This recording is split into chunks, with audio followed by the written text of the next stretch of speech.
আজকে রাব্বি তৃণাকে তার ভালোবাসার কথা বলবে এবং তৃণাও জানে যে রাব্বি কিছু একটা বলবে আজ। সামনে গিয়ে দূর চোখে তাকাবি, কিছু বলতে হবে না, কিছু করতে হবে না, যা হওয়ার আপনা আপনি হয়ে যাবে। তুই তো সেই romantic. Thanks for the suggestion. কখনো বলতে পারলাম না ভালোবাসি কথাটা সাহসের অভাবে। তৃণা সব সময় আমাকে বন্ধু ভাবত, আমিও চাইনি আমার ভালোবাসার জন্য আমাদের বন্ধুত্বটা নষ্ট হোক। ভালো রাখাটা তো আমারই দায়িত্ব।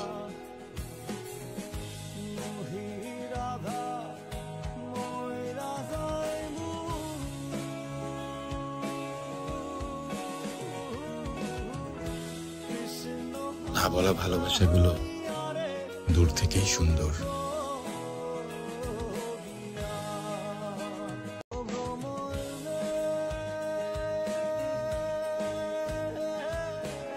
আমার আর তৃণার মাঝখানে একটা সম্পর্ক ছিল ঠিকই, কিন্তু সেই সম্পর্কে আমার জন্য তৃণার ছিল শুধু ভালো লাগা।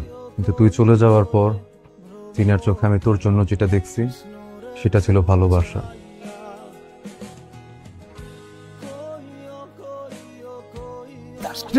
আমার মা রাজি হয়ে গেছে, আমি আর তৃণা খুব জলদি বিয়ে করতেছি। অনেক খুশি। তুই ছাড়া এটা কখনোই সম্ভব হতো না। Thank you so much. কিরে খুশি হস নাই? তুই এরকম চুপ করে বসেছিস কেন? আপন দুটা মানুষ এভাবে বিশ্বাস হচ্ছে না, খুশিতে শক্ত হয়ে গেছে। তুই খুশি হলে কে খুশি হবে? সব তো তুই করবি না, আমার তুই ছাড়া কে আছে? ও কিছু কেন বলছো? তুমি ওকে একটা ফোন দাও না, একটা ফোন দাও না। লাস্ট 30 ঘন্টায় আমি ওকে 300টা ফোন দিচ্ছি। আমার মাথা কাজ করছে না, কেমন করতেছে? পাগলামি করছিস কেন? ওকে একটা দিন ধরে ফোনে পাচ্ছি না, হঠাৎ করে গায়েব। I don't know Rafi, please please কিছু করো প্লিজ।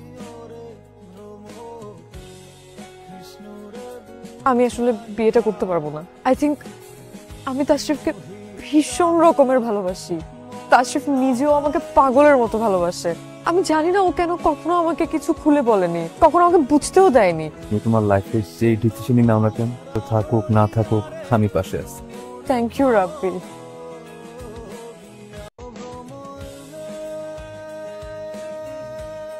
দিন ধরে এই বেডে ঘুমাইতেছে, বুঝছিস?